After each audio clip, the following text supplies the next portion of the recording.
All right. Hello, everyone. Before we get started, I wanted to let you know that this program is being recorded and will be available on the Dyckman Farmhouse Museum's website and YouTube page after this presentation. My name is Natalia Mercedes Rodriguez, and I am the Digital Content and Public Programs Coordinator at Dyckman Farmhouse Museum. I want to thank you all so much for joining us for our virtual lecture series talking about race matters.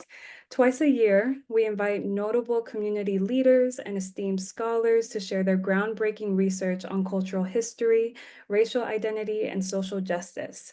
Each Talking About Race Matters series is typically grounded in a unifying theme. And for this Hispanic Heritage Month, all three lectures will focus on the history and formation of Afro-Caribbean identity. I'm excited to welcome the second speaker of this Talking About Race Matters series, Dr. Yalidy Matos. She is the Associate Professor of Political Science at Rutgers University, New Brunswick. Her scholarship sits at the intersection of race, ethnicity, gender, and politics, immigration, and identity politics. Her book, Moral and Immoral Whiteness in Immigration Politics, was published in 2023. Dr. Yalidy Matos graduated from Ohio State University in Columbus, Ohio, with a PhD in political science in 2015, and Connecticut College in New London, Connecticut, with a Bachelor's of Arts in Government and Gender and Women's Studies in 2009. Today, Dr. Yalidy Matos will be presenting Living Afro-Latina Lives, an Afrodiasporic Feminist Approach to Understanding Political Consciousness, an in-depth exploration of how Afro-Latinas, whether born in the United States or abroad, but primarily residing in the United States, identify and construct their identities and how they engage with broader identity categories. Crucially, the work traces the shift from individual identification to the development of an intersectional Afro-Latina political consciousness. This consciousness isn't just about how they see themselves, it's about how they act, what they believe, and how they engage politically. Rooted in Black feminist thought, this intersectional Afro-Latina political consciousness has real consequences for political attitudes and behavior. This work examines how identity becomes action and how Afro-Latina lives illuminate the power of lived experiences in shaping political life. During the lecture, if you have any questions for the speaker, please use the Q&A function and selected questions will be answered after the presentation. We would like to thank all of you again for attending, as well as sincerely thank our sponsors for this session, the New York State Council of the Arts, with the support of the Office of the Governor and the New York State Legislature, as well as the New York City Department of Cultural Affairs in partnership with the City Council. Without further ado, I'd like to introduce Dr. Yalidy Matos.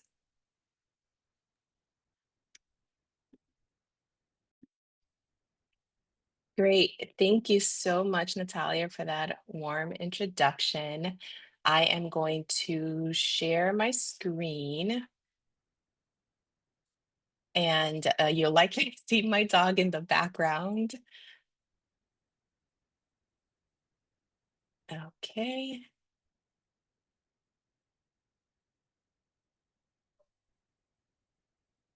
All righty. Can everybody see the screen?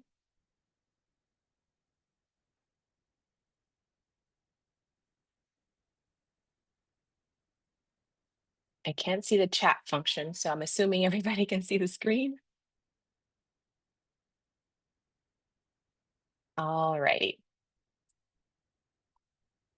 Thank you again, Natalia, Dyckman Farmhouse Museum, and the sponsors who made today possible.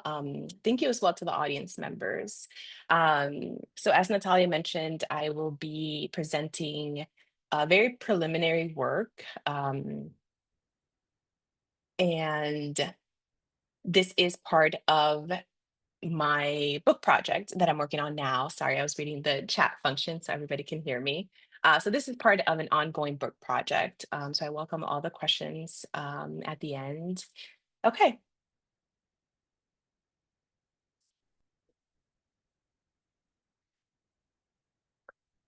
This is me actually on Dyckman Street in Washington Heights, which is where I grew up mostly. I immigrated to the United States from Dominican Republic when I was 7, and this picture shows a 7-year-old me, slightly too big for the miniature moving red car. And I remember begging my parents for a quarter so that I could ride the car. We were on our way to McDonald's, which at the time was a treat. I start here because as a 7-year-old with big curly hair, I was unaware of the world that awaited me, the one where I was constantly followed in the CVS on Dyckman Street, the one where working at a summer camp, it was clear that myself and a friend were left out of required introductions, the world that would feel like I wasn't Black enough in one space, but also not prototypically Latina enough in the other. I start here because, as Celia Hartman reminds us, telling our own stories, the telling of the personal story, is to tell a story capable of engaging and countering the violence of abstraction. And that is what I hope that my book will do, illuminate the lives of the self-identified Afro-Latinas that I interviewed for this project. So this book asks several questions. What does it mean to be racialized on the basis of race, as opposed to other categories such as language and accent and gender? How does an Afro-Latina or Black identity among Latinas and Latin American women form? What is the relationship between identity and political consciousness? And what is an Afro-Latina political consciousness? And I argue that the two, right, identification and consciousness, are connected and intertwined. As a way to preview what's to come, I will start off with the introduction I just started off with, and tell you a little bit about the methods and the data for this work, some background, as well as a theoretical framework, and then I'll get into the findings and what I am calling an Afro-Latina political consciousness, what I mean by that and how I define that, and I'll end with some concluding remarks.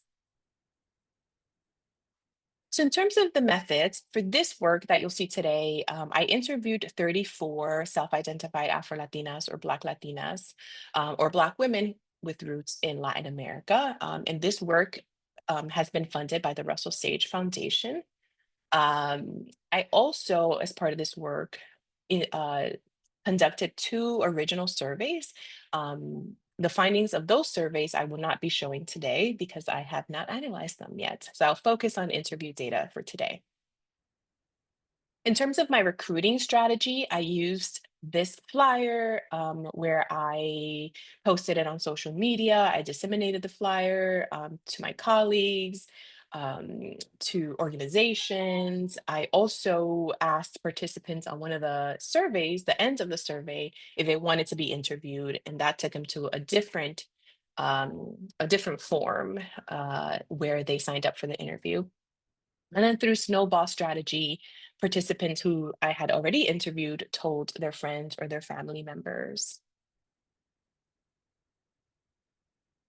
So among the Afro-Latina interviewees, 74% of them were US born. So the vast majority of them were US born.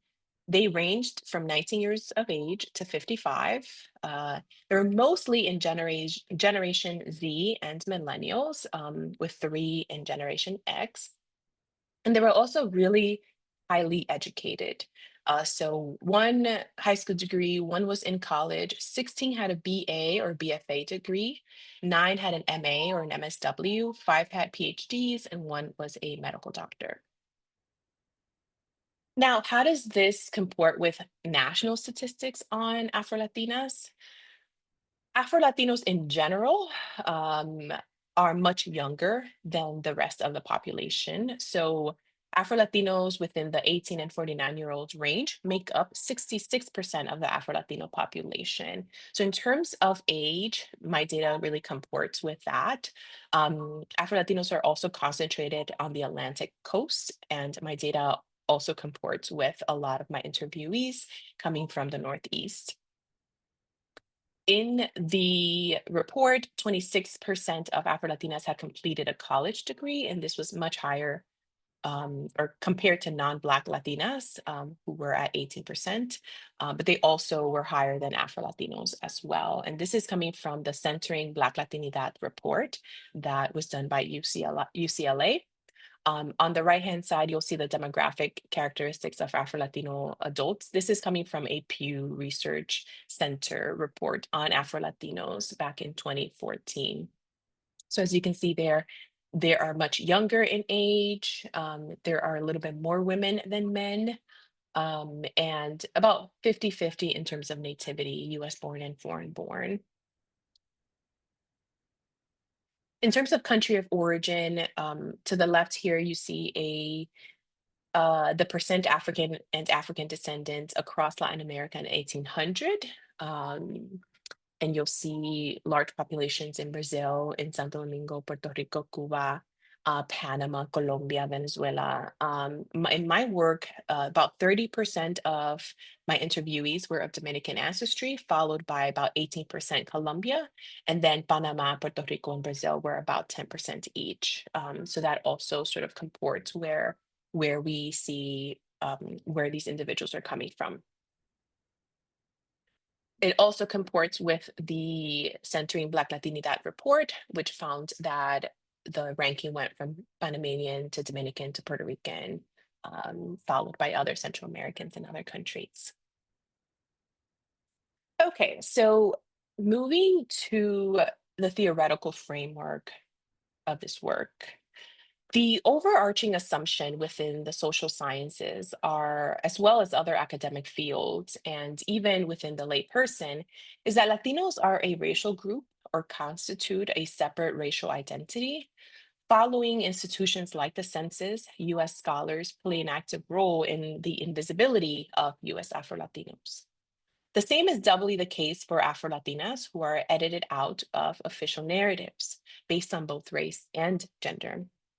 As Andrews points out, what most historians and activists mean when they talk about Black invisibility is not that Black people cannot be seen, but rather that, as Friedman and Rocha suggested, they have been edited out of official and semi-official narratives of national history. The dearth of scholarship on US Afro-Latina politics is concerning, to say the least, especially for those of us whose politics is directly connected to our identity as Afro-Latinas. At the intersection of race and gender lies a race-gendered political identity that influences policy preferences, progressive and coalitional politics, among many other social, political, and economic outcomes, which have the potential to influence racial and gendered justice in the United States. Afro-Latinos are defined as people of African descent in Mexico, Central America, South America, and the Spanish-speaking Caribbean, and by extension, those of African descent in the United States, whose origins are in Latin America and the Caribbean. As a project of relationality, I did not constrain Latinidad to Hispanophone subjects. In other words, some of my respondents come from Latin American countries that speak a language other than Spanish, including Brazil and Haiti. I use Afro as a prefix throughout to indicate the many ways in which Afro descendants showed up in my interviews. As Agustin Lau Montes states, Afro has been used on the southern side of the American hemisphere since at least the early 20th century. Using the Afro as a prefix allows us to analyze the differences and particularities, as well as the articulations and common ground of the manifold histories of the African diaspora in the Americas. I ground my work on US Afro-Latina political consciousness in a transnational lens that centers a Black diasporic politics for several reasons. First, many Afro-Latinas in the United States are either born elsewhere, predominantly in Central South America, as well as the Caribbean, or were raised by parents from these regions. Hence, any understanding of their own ideologies and politics must include their own place of birth or ancestral home. Second, home and history are always embedded in bodies. the history of empire, colonialism, race, and racial relations in the Americas in relation to Afro-descendant women's lived experiences or subsequent activism is dialectical. As Mohanty reminds us, we are clearly marked by the burdens and privileges of our histories and locations. To theorize and engage in questions of difference and power, we must understand race, class, gender, nation, sexuality, and colonialism, not just in terms of static embodied categories, but in terms of histories and experiences that tie us together, that are fundamentally interwoven into our lives. Third, the history of Afro-descendant women's activism across the Americas and beyond serves as a reminder that being Black or affirming Blackness is not a new phenomenon in Latin America and the Caribbean or the United States. Finally, the production of knowledge about transnational feminism and Black feminism is not a one-way street from north to south. Knowledge was and is continuously co-produced by Black and Afro-descendant women in the global South alongside African American women and other women of color in the United States. The links between US Afro-Latinas and Black and Afro-descendant women in Latin America are conceptual, material, temporal, and contextual, and not defined by geography. The theoretical interventions of Black Latin American women are integral to this project as they allow for more transnational understanding of gendered racial politics. Black Latin American women have come to understand their power as being born out of their own experiences, and thus without the need to use Northern/Western theories to know their localized and regional political and social consciousness. This was made clear to me in an interview with Fernanda Torres, who is that's a pseudonym, a 31-year-old Black Colombian woman living in Barranquilla, Colombia, who spent part of her childhood in Venezuela and whose roots are in San Rosario de Palenque. She states, dejemos de copiar a las gringas negras. Aceptemos como que nosotras hemos aprendido muchísimo de las mujeres negras norteamericanas, pero ya es momento de dejar de copiar todo lo que vemos de allá, empezar a hacer nuestras propias cosas con lo que tenemos aquí. También tenemos historias por contar.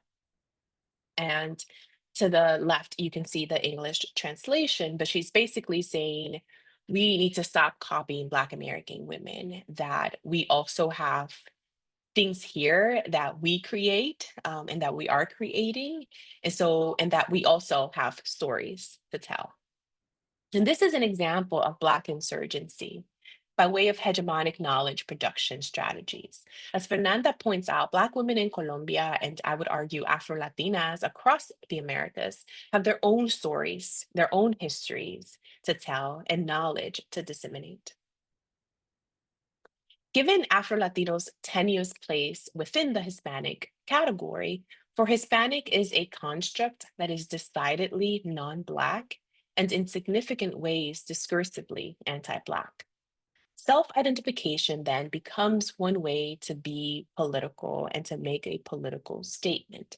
Being Afro-Latino within the Hispanic/Latino category is to be at the bottom of that hierarchy and to lack representation in all aspects from government to media. Hence my motivation in understanding identity formation and the creation or the formation of political consciousness among Afro-Latinas who are decidedly going against the grain of mainstream socialization in both the US and many of their own ancestral homes as well. So the analysis of the interview data has led me to four main features of Afro-Latina political consciousness. This will serve as the roadmap for the rest of the lecture as I hone in on some of the case studies to illustrate each of the four features. So first is having an awareness and an identification with the racial identity as Afro or Black. Second is the articulation of a lived experience as a Black woman. Third is conveying an understanding that their story is not unique to them, but part of the story of a collective a historically positioned race gendered group. And finally, it's sharing attitudes, beliefs, and collective action that are politically aligned with wanting to positively influence the group, especially the Black diasporic group status in society. And three and four are very connected, and you will hear in some of the examples that they sort of go hand in hand. So the first one, an identification and awareness of their racial identity as Afro or Black. So these are actually all of my 34 participants who had self-identified as Afro-Latina. So as part of my question during the interview, I asked them, what is their salient identity? And 32 out of the 34 had either the prefix Afro or Black to their salient identity. So as you can see here, Afro-Brazilian, Black women, Black Colombian, Afro-India Colombiana, Afro-Caribbean. So they all used that language. And then later on, if their salient identity didn't include Afro or Black, I'd asked them if they would self-identify as Afro-Latina, and all the ones here said yes. So that's basically the first point. You just have a group of women who merely identified, and that identification becomes really important as it goes against the grain of even identifying as such. Secondly, is an articulation of a lived experience as a Black woman. And this is where we see sort of the formation of identity or an identity formation, especially in two main channels of socialization, the home and at school. And I found that these two main channels was where difference was learned or established. And so I will go in depth using interviews to elucidate the point. And one theme that cut across both home and school was that of hair for many of the Afro-Latinas. As Beatriz Nascimento, a Black Brazilian theorist, urges us to think about hair in a more nuanced way. Hair, she states, has historically been and continues to be a symbolic site for negotiating gender and racial politics, beauty, and status across the Americas. So the topic of hair came up a lot in almost all of the interviews, and here I'll choose a few to show you. This idea of having pelo malo or bad hair was very prominent in the interviews. So this interviewee here, Black Afro-Brazilian, she's 25 years old, born in Brazil, living in the Southwest, did most of her schooling up until college in Brazil. When I asked her, how did she know that she was different than her peers or different than other family members? She said, bullying, number one, my hair. My mom, because she has very full wavy hair, so she understands the full hair, but she doesn't have curly, like tight curls.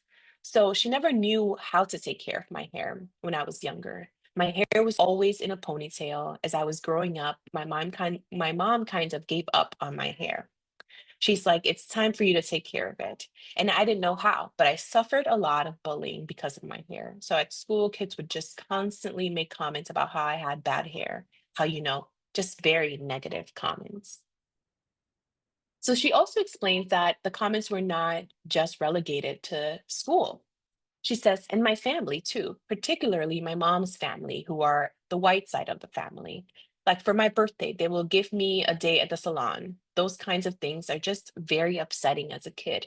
They actually made my mom's mind to straighten my hair, and they put, of course, all those chemicals to straighten my hair. And I was like 11 or something.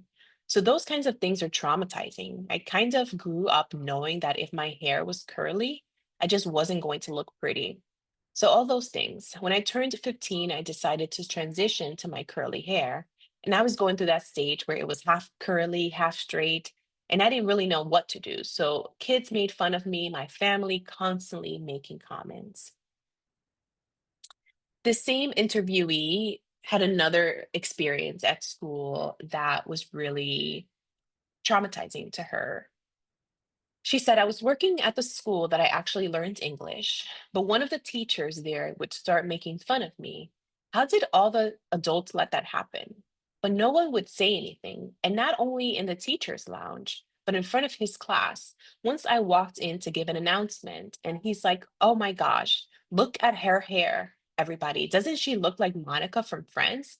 So he put up Monica's picture on the board, and it's like, doesn't she look like Monica here? So yeah, grew up with that constantly. And this is reminiscent of literature on hair.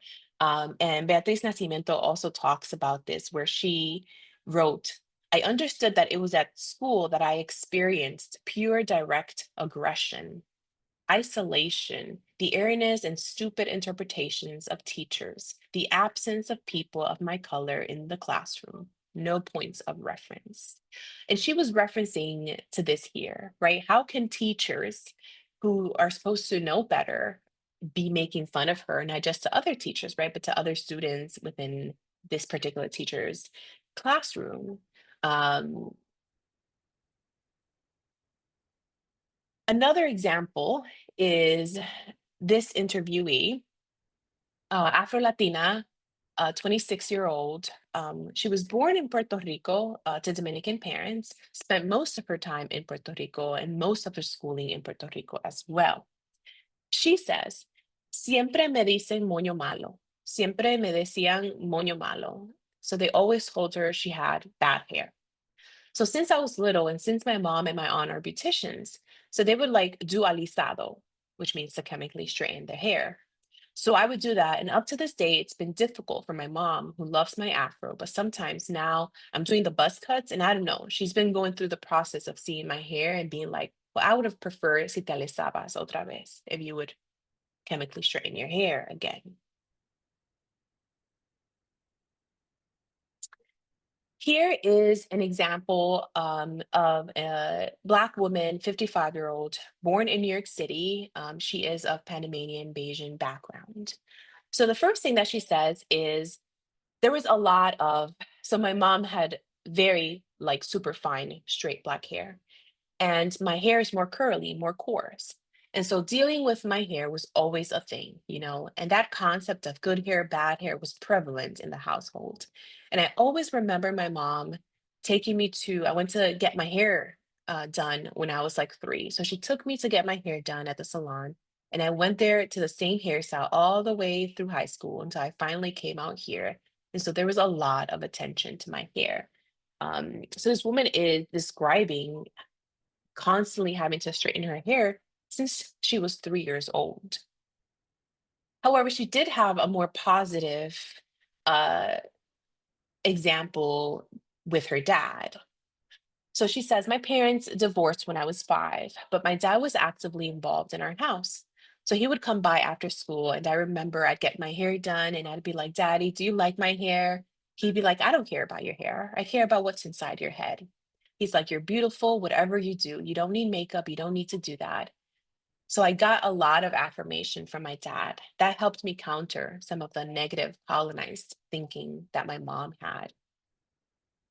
So this goes to show that the topic of hair was not just among the younger women that I interviewed, but it was among all of the women who, especially those of them who had curly hair or had hair that was curlier than their own mom or parents or person who raised them.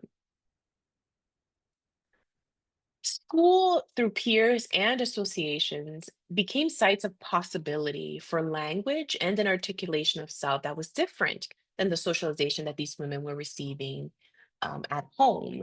So, this is an example of a 28-year-old Black woman, Brooklyn born. She was raised in DR until second grade, and then she did most of her schooling in the Northeast. She said, and so for a long time, I was just like, I'm Dominican. And then it wasn't until high school that Dominican became less of an overall identifier. And I started to say more, I'm Black. I think for me, it had a lot to do with my hair, which is short now, but I relaxed my hair for a lot of my childhood. And in the middle of high school, I was like, I don't want to relax my hair anymore. It hurt. And there was a lot associated there with like self-esteem. And I feel like I found a community on the internet with people with the natural hair movement. Because of that, I was like, oh, it makes sense to align myself. It's like, oh, I'm Black. The more I talked to those who weren't Dominican, the more I was like, oh, there's some similarities here across cultures, like Black American or Jamaican American. So that's one example of these sort of fourth sites, right? The natural hair movement on the internet, as well as peers at her high school, where she started to see herself reflected in a different way. Black student organizations were also really important for many of the interviewees. This is an Afro-Mexicana 27-year-old born in the Midwest, and she is second generation. I would say Afro-Mexicana in terms of the question, answering my question, what's her salient identity? I would say that before going to college, I wouldn't have identified myself in that way. It was only through like experiences with Black student organizations at college where we would talk about our experiences, and it was like, whoa, there's something here. And reflecting, I'm also the oldest out of four. And for us, my parents don't really talk about race. It was always like, we're Mexican. And yeah, I think growing up in Wisconsin and having those experiences is only until recently where I've been able to talk to them and say, like, I was actually called some pretty derogatory words, and they were never associated with being Latino. And when I shared that with my dad, who's darker, he was like, he looked at me and he was surprised. He was like, you too? I was like, I mean, look at us.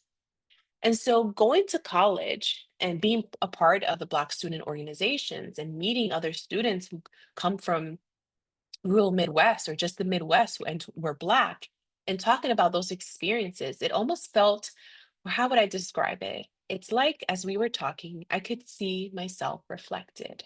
And that's the power that these organizations more inclusive Black spaces, as well as a diversity of peers around them, they were able to start forming an identity as Afro-Latina, Afro-Mexicana, as Black, right? And they would convey, right, their lived experience as Black women. And even before they had the language to articulate that this was happening because of their race, they knew that they were being treated differently. So, to move on to the third one, conveying an understanding that their story is not unique to them, but part of the story of a collective, a historically positioned race gendered group. So to go back to the 28-year-old Black woman who was born in Brooklyn, raised in DR until second grade, um, she started talking about, she first saw herself as Dominican, and then through the natural hair movement, she started to identify as Black. So she says, the more I talked to people who weren't Dominican, the more I was like, there's some similarities here across cultures like Black American or Jamaican American. You know, me and these people, we look similar, and we share some similar like good things like our foods. So basically I grew up being taught that Black was pretty synonymous with African Americans from my parents. And so that's why I didn't associate myself with that for most of my childhood up until high school. And then in high school is when I kind of started forming, realizing that Black, that isn't just African American, it's other things. So here we see the start of an articulation that her story isn't singular and that her Blackness is attached to others within the Black diaspora. But she does mention a topic that came up a number of times in my interview is in terms of the erroneous association of the terminology of being Black in America as synonymous with African Americans. And for some individuals, that's what kept them from identifying as such because they thought, well, I'm not African American and I don't want to be offensive. So I'm not going to self identify as such. This is another example, a 51-year-old Black woman. She was actually born in Brazil to an African American mother and a Brazilian dad who was white of mixed race, and spent most of her time in New York City slash Northeast. She says, I remember the impact that understanding that history had on me in terms of the deep anger that I felt at that history. And I think my mom, as an educator too, like hearing her talk about her deep anger when she was when she, as a young person, was first understanding the reality of that legacy, of that story, of that history. And because of that, I wanted to go deeper. And that was part of why I sought out college that would allow me to study those legacies, the legacies that I felt were a part of who I was. And I always saw myself as a Black person. So here she's talking about Black history, right? The history of the African diaspora across the Americas, that she wanted to go deeper into learning that legacy because she saw it as connected to herself as a Black person, who she was. Here is a 37-year-old who self-identified as a mujer negra, a Black woman, born in Colombia, living in Argentina. She says, wherever I go, first, where are the Black women? I go, I look when I have my place, when she's settled. So, being a Black woman for me, apart from everything that it implies, suffering, racialization, physical loneliness, because we know that it's spiritual, the ancestors are in certain spaces. And also, it also implies many challenges of growth, of awareness, and of preserving the people, the Black people, preserve it with culture, with everything that being Black implies. And so here she's articulating this lived experience as a Black woman, right? Which goes back to the second feature, but she's also connecting it to other Black women. And she states, wherever she goes, whenever she's in a new space, it gets settled, and then she's like, okay, where are the Black women in this community? How do I make community with them? And so I thought that was really powerful. Finally, sharing attitudes, beliefs, and having a sort of orientation towards a collective action that are politically aligned with wanting to positively influence the group. And the last example was one example of those, right? Where she's sort of stating that you have to have this awareness to preserve the people, to preserve the Black people, right? So this collective action and consciousness. So here we go back to the woman who's Brazilian born to an African American mother and a Brazilian dad. And she says, I never saw it as contradictory that yes, I was also Brazilian, and my Brazilian side was much more, mixed and white presenting than my mother's side. I never saw that as a contradiction with me identifying as Black because I understood, I think, very, very early on that it was a political identity.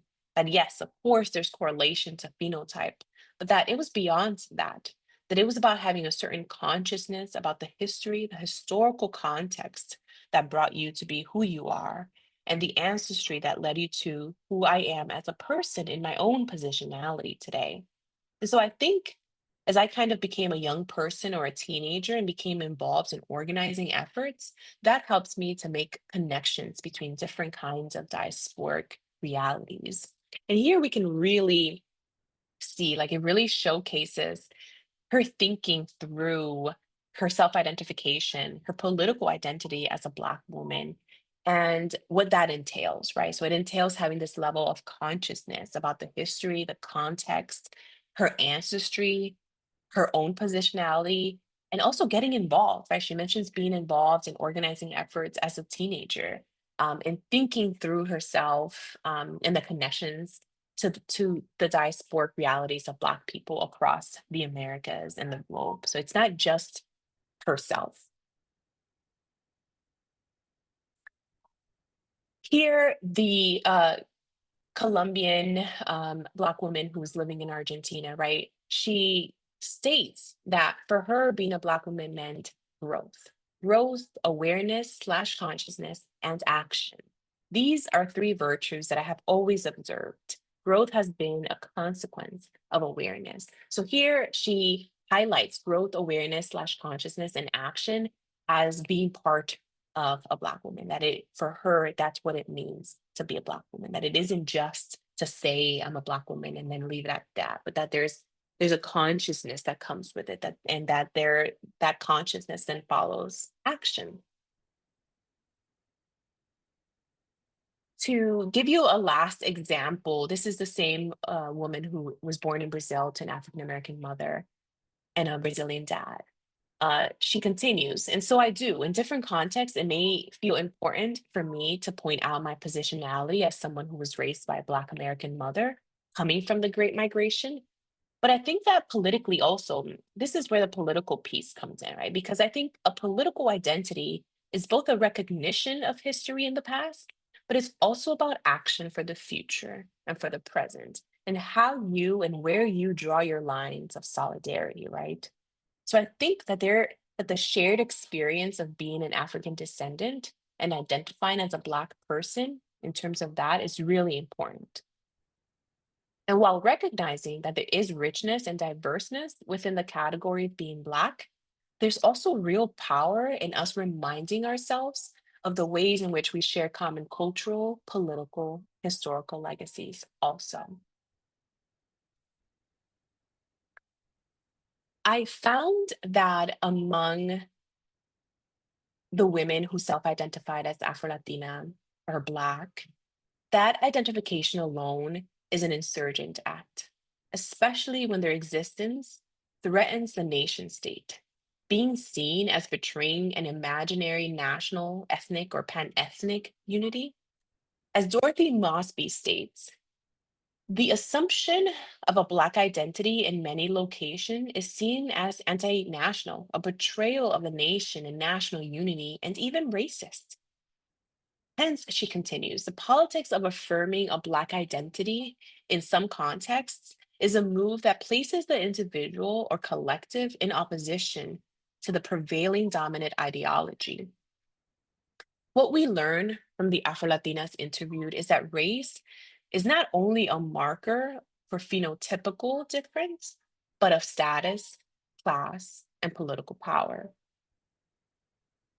In the United States, denying the existence of Blackness as a discrete racial identity by declaring that Latinos or people of Latin America and the Caribbean descent are a racial identity is to deny Blackness as a diachronic identity, rendering Black people, racialized Black subjects, non existent.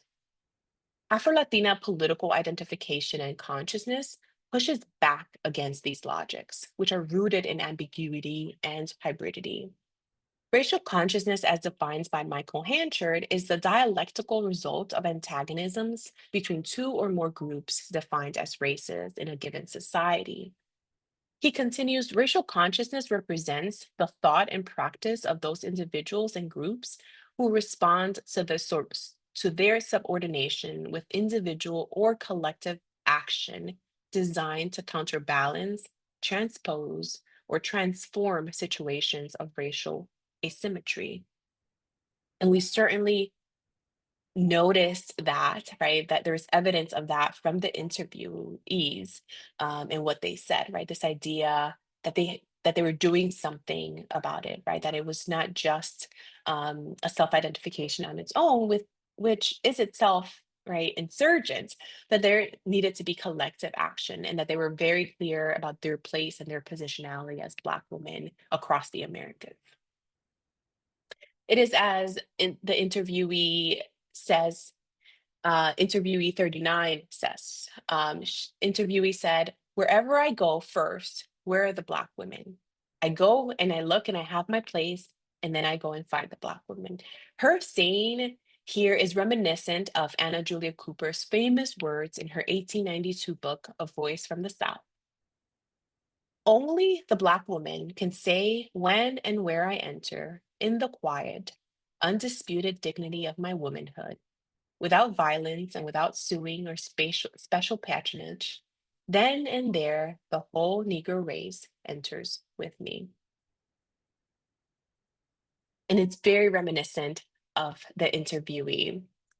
The Brazilian-born Black woman interviewee, she puts it, it's a political identity. It's both a recognition of history in the past, but it's also about action for the future and in the present, and how and where you draw your lines of solidarity, right? She says there's real power in us reminding ourselves that we share common cultural, political, historical legacies as well. This shared experience is paramount to the work of an Afro-diasporic feminism. As Leila Gonzalez, a Black feminist anthropologist, here pictured with Angela Davis from Brazil, whose work foregrounds Black feminism and anti-racist studies in the region in the 1970s and 80s, states. When I speak of my own experience, I am talking about a long process of learning which occurred in my search for an identity as a Black woman. Within a society which oppresses me and discriminates against me because I am Black. But a question of an ethical and political nature arises immediately. I cannot speak in the first person singular of something which is painfully common to millions of women who live in the region, those Afro-Africans who are opposed by a Latinness which legitimizes their inferiority. It is not just a question of an individual level identification. Consciousness moves beyond seeing oneself as merely checking a box to seeing one's identity as having social, economic, and political meaning that can be transformed into action. It is uncovering a history of Black people, your own history, so that you can know yourself. For being Black, as Beatriz Nascimento writes in For a History of Black People, it's to confront a history of almost 500 years of painful resistance, of physical and moral suffering, the feeling of not existing, the practice of still not belonging to the society to which you gave everything you had, and to which still you give what is left of yourself. The history of insurgency among Black women in the Americas is longstanding. It can be traced back to the history of chattel slavery and the emergence of anti-Black racism movements in the Americas. M. Jackie Alexander's crossing pedagogy becomes an important way to understand the work that Afro-Latina political consciousness is doing, which is that it interrupts inherent boundaries of geography, nation, and episteme, an identity that distort vision and enable an understanding of the dialectics of history, enough to assist in navigating the terms of learning and the fundamentally pedagogic imperative at its heart. The imperative of making the world in which we live intelligible to ourselves and to each other. The erasure of race, racialization, and racism also happens within particular localities like the United States. For example, Black women who are not of US African American heritage experience erasure in distinct ways. They might be overlooked as living Black lives because of their non African Americanness, or if they fall under what most Americans see as Black, their roots in their home country get questioned and ultimately erased in everyday interactions. However, even if they are phenotypically Black to both Black and non Black individuals, if their native language is not English, either their Blackness or in the case of Afro-Latinas, their Latinidad gets questioned. Thus, in a vastly racial and ethnically diverse locality like the United States, where the history of race and racism is particular to European white Americans, African Americans, and the Native Indigenous population, anyone who falls outside of the US based racial hierarchy and ideology might find parts of themselves being muted. My work seeks to unmute the lives of Afro-Latinas who are doing what Christina Sharp calls wake work, a mode of inhabiting and rupturing the episteme, being in the wake of slavery and slavery's afterlives to survive the afterlife of property with our known, lived, and un/imaginable lives. Afro-Latina consciousness, a Blackened consciousness, and a Blackened feminism allows self-identified Afro-Latinas the ability to re-see, relearn, re-inhabit, and reimagine. Thank you.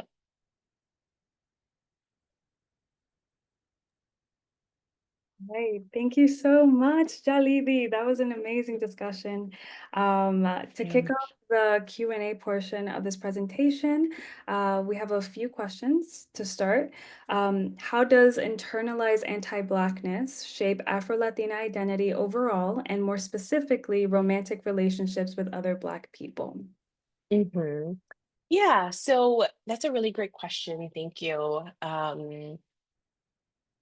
I think for many of the participants that I interviewed, they spoke, some of them had experiences of internalized anti-Blackness. Many, though, did not. right? So for the ones who did have experience with anti-Blackness, it was through peers, through association, through going off to college where they learned, right? Or they had to unlearn, right? As the way that I ended, right? Relearn, unlearn what they had been taught. Like the young woman who said, my parents taught me that we were just Dominican and that Black in the United States meant that it's just African Americans, right? So she has to unlearn that and then figure out for herself what that meant for her. And so there weren't really a lot of my interviewees who had internalized anti-Blackness, and those that did really went through the process of unlearning. Now, the topic of love did come through in terms of romantic relationships, um, more so along the lines of Afro-Latinas and Black Latin American and Black Latina women struggling to be seen as beautiful, struggling to find love, having the boys in their schools be more interested in the lighter girls, the girls with straight hair. And so that was a real struggle for many of them, having to learn how to love themselves. And for many of them, their journey, their natural curly hair journey, was really one of the ways in which they started to appreciate themselves and to love themselves and to really take themselves for who they are and however the hair grows out of their head. And so that was really a topic that came across many times. Thank you for your answer. The next question is, has your research uncovered certain prejudices Latinx people may have against each other? How might they bridge these differences across generations? Yeah, thank you. That's a really great question as well. So my research, a lot of the women that I interviewed talked about um, being discriminated against, and many of them by other Latinos, whether that was racial discrimination, anti-Blackness, or just being questioned, their identity being questioned. As I mentioned in the talk, for some of them, people, they would talk to individuals in Spanish, and the individuals would talk to them back in English, and they would refuse to speak to them in Spanish. Or there would be questioned like, "Oh, how did you know Spanish so well? How did you learn Spanish?" As if it was um, antithetical for them to be from Latin America and for Spanish to be their first language. That's an experience that I have had by other Latinos, right? When I speak Spanish, where it's like, that's weird.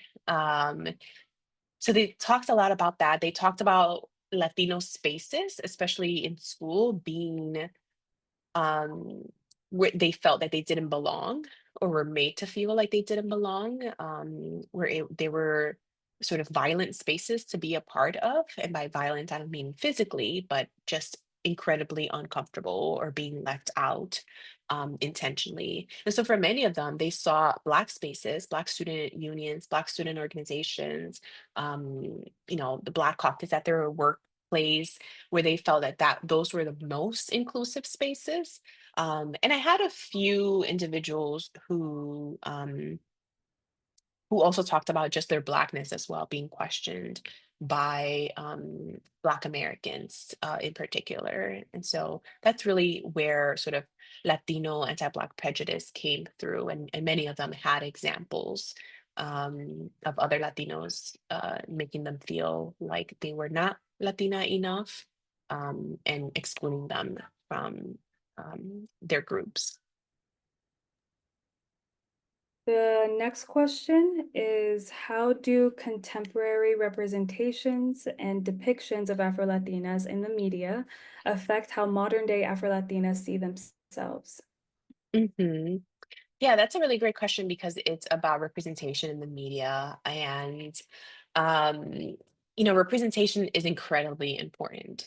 And in fact, one of my interview question asked my interviewees, what they thought were important issues for Afro Latinos. And that came up a lot, representation, like the lack of representation of Black Latinas and Afro Latinas, the sort of overly representation of prototypical Latinas like J Lo, like Eva Longoria, um, and not seeing themselves in mainstream media in particular. And of course, there are a few, and the few that they are, my interviewees were, excited to see that they were doing well and that they were being represented and that there were, different kinds of Afro-Latinas being represented. But we certainly need more. Afro-Latinos in general are so quite underrepresented in all aspects, like I mentioned, from government, um, to mainstream media. And it's incredibly important, as young, if we think about, just being young people, whether we have younger siblings or nieces and nephews, their ability to grow up and be like, oh wow, that person has curly hair like me. I think that we're doing a better job. There's more sort of like children's book, for example, sort of showcasing Black Latina girls from different parts of Latin America, but we certainly need to do more. Most definitely. And the last question is speak more about your upcoming book slash project. Yeah. So that's funny. I had a slide of my like the overview of my book, and then I like took it out because I was like, we don't need that slide. I was very focused on it being 45 minutes. So yeah, so my upcoming book, which will be titled very similarly to this talk, Living Afro-Latina Lives, so showcases the interviewees some of which I showcase today. So as of now, I have three, four. I also mentioned I have two original surveys. One is a national survey, and the other one is a survey that was conducted in particular states to get a sort of oversample of Afro-Latinos. This particular book, Living Afro-Latina Lives, will focus on Afro-Latinas only, and it follows their lived experience and showcases what I call an Afro-Latina political consciousness, how they developed it, right? How they developed their identity, what helped them develop their identity, what were the hinders to their identification, and what they do out in the world, right? Their political consciousness, how they developed that, as well as the consequences, the political consequences of the consciousness. So how they vote, um, their policy preferences, their attitudes towards Black Lives Matter, their attitudes towards police reform, their attitude towards other groups. So that will be part of the book as well. Sounds so exciting. Thank you so much again, Dr. Yalidy Matos, for this wonderful and informative presentation. I hope you all not only enjoyed this talk, but are leaving with meaningful knowledge to carry with you. Join us again on Wednesday, October 8th at 6 p.m. for our next Talking About Race Matters virtual lecture. It'll be our last and final one with Dr. Sofia Monegro. Sorry. Be sure to subscribe to our newsletter for early access to the lecture topic, supplementary materials, and registration link. Please also consider making a donation to the Dyckman Farmhouse Museum to allow us to continue offering free public programs just like this one. Gifts in any amount are sincerely appreciated, and I want to thank you all again, and I hope you have a great rest of your evening. Bye. Thank you. Thank you, everyone.